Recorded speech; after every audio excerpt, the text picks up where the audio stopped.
Assalamualaikum warahmatullahi wabarakatuh.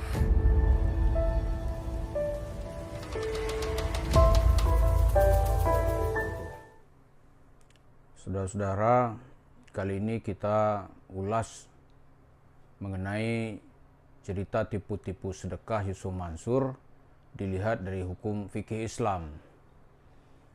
Nah, sekarang bagaimana hukumnya bersedekah kepada Yusuf Mansur yang notabene kita ketahui telah dia gunakan bukan pada tempatnya. Dia gunakan mengumpulin uang sedekah untuk bisnis, kepentingan pribadi. Dia kumpulin uang jerih keringat TKW, kemudian dia poles-poles dengan cerita sorga dan cerita omong kosong lain. Dia belikan tanah, dia bangun hotel atas nama dirinya gitu, dan nama anaknya, nama istrinya. Apa hukumnya? Secara pasti hukumnya haram. Jadi bersedekah ketika Yusuf Mansur datang ke tempat bapak-bapak dan ibu sekalian, lantas bersedekah di situ, di sanatulah telah melakukan perbuatan haram. Kenapa begitu? Kan sedekah itu baik. Nah, begini runut peristiwanya. Atau logika hukumnya begini. Dalam Islam itu ada yang dinamakan dengan siasah syariah, politik syariat. Rumusannya begini, ketika sedang berperang, takut nanti senjata kita digunakan oleh musuh. Kalau senjata itu tidak bisa diselamatkan, maka menghancurkan senjata itu menjadi wajib. Kenapa? Kalau nanti jatuh ke tangan musuh, maka dia akan gunakan senjata itu untuk menghancurkan umat Islam misalnya. Maka sesuatu yang baik bisa berubah menjadi mudarat, maka hukumnya menjadi haram. Suatu hari Ibnu Taimiyah memimpin pasukan. Dia bertemu dengan segudang khamar, minuman keras yang haram.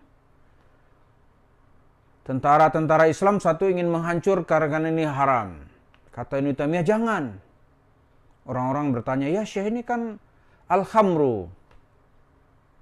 Innamal khamru wal maisiru, udah jelas ya Syekh. Wal ansabu rijsun min amali syaitan. Yas'alunaka anil khamri wal maisir. Kul fihima ithmun kabir wa manafi'u linnas wa ithmuhuma akbaru min naf'ihima. Benar kata Syekh. Tetapi kalau kalian hancurkan di sini, besok tentara Mongol datang ke sini, dia dalam keadaan segar bugar. Tapi kalau dibiarkan, besok dia minum minuman khamar ini, satu gudang ini, di saat dia mabuk-mabuk, di saat itu kita serang. Nah, inilah sesuatu perbuatan yang pada zahirnya itu halal, tapi kemudian akan digunakan untuk tujuan salah, maka dia menjadi haram.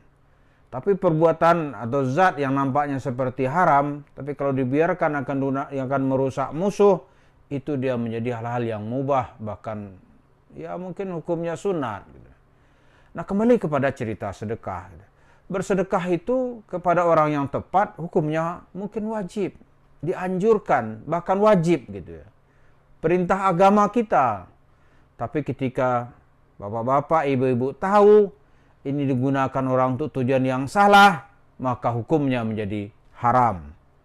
Nah, bersedekah kepada Yusuf Mansur, kan tahu kita nih gunanya buat dia sedekah itu nanti itu untuk memperkaya diri sendiri. Menjadi pundi-pundi bisnis. Nah, sementara orang-orang yang membutuhkan banyak, maka bersedekah kepada Yusuf Mansur itu hukumnya menjadi haram. Dia nggak usah digubris kalau dia datang. Biasanya dia kongkolingkong dengan pengurus masjid.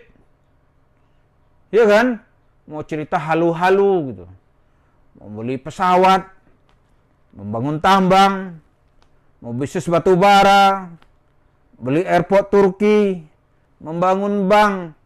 Itu omong kosong. Omong kosong. Nggak ada buktinya. Maka bersedekah saat itu kepada Yusuf Mansur, hukumnya menjadi haram. Haram hukumnya. Di segi pribadi dia sudah sangat kaya, lantas dia peralat orang-orang ini untuk memperkaya dirinya. Tamengnya itu rumah tahfiz Quran, itu udah maklum itu kemana-mana itu. Ma'ruf wa ma'lum, kata orang Arab. Sudah tahu kita semuanya. Hukumnya menjadi haram.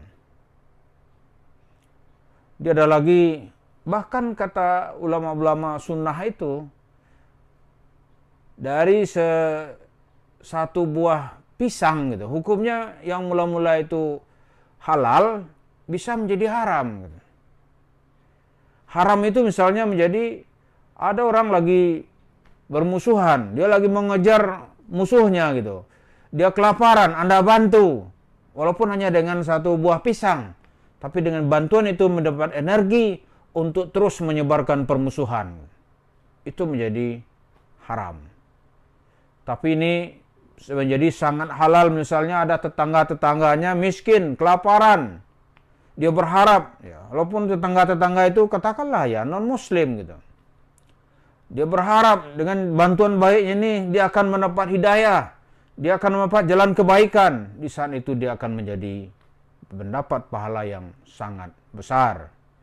Karena itu kalau kita kumpul-kumpulkan hadis-hadis Nabi itu banyak sekali. Ada cerita seorang wanita pelacur masuk surga gara-gara memberi minum seekor anjing yang kehausan gitu. Tetapi ada juga seseorang muslim bisa masuk neraka gara-gara membiarkan kucingnya mati kelaparan. Ini coba bayangkan. Jadi kembali kepada cerita Yusuf Mansur tadi, mengumpulkan sedekah lantas dikasih kepada Yusuf Mansur menjadi haram. Tapi bersedekah dikasih kepada orang-orang yang hari ini kesusahan, itu hukumnya mendapat pahala dan wajib mendapat pahala dari Allah Subhanahu wa taala. Jadi dalam banyak-banyak hadis qudsi itu Allah mengatakan, carilah aku di tengah orang-orang fakir wal fuqara. Carilah aku di tengah orang-orang yang kelaparan. Jadi kalau mau mendapat kasih sayang Allah, terjunlah di tempat banyak di sana itu kelaparan. Bukan kepada orang-orang yang mengumpulkan sedekah, lantas dengan sedekah itu dia menjadi seperti Qarun gitu, yang sombong dengan uang-uang sedekah masyarakat yang dia kumpulkan. Jadi siapapun yang terlibat di sini, yang berhubungan dengan Yusuf Mansur, membantu ia mendapatkan uang sedekah, membantu dia mendapatkan investasi, bahkan membantu dia mendapatkan kursi, hukumnya menjadi haram. Ya, jadi haram. Yang disebut dengan haram itu ma yu'aqabu ala fi'lihi wa yuthabu ala tarkihi. Diberi dosa atau diberi iqab, diberi azab orang yang melaksanakannya dan diberi pahala orang-orang yang meninggalkannya. Jadi itu suasananya di dalam memahami agama, supaya kita itu sampai kepada lubuddin, kata Hujjatul Islam Imam Al-Ghazali, supaya kita sampai kepada apa yang disebut dengan fiqhul fikih, fikihnya fikih gitu, inti dari fikih. Jadi sesuatu yang halal bisa berubah menjadi haram kalau digunakan pada tempat yang haram. Mudah-mudahan kita makin dewasa dan makin rasional dalam beragama ini, sehingga semangat beragama kita ini tidak diselewengkan oleh orang-orang seperti Yusuf Mansur. Terima kasih. Assalamualaikum warahmatullahi wabarakatuh.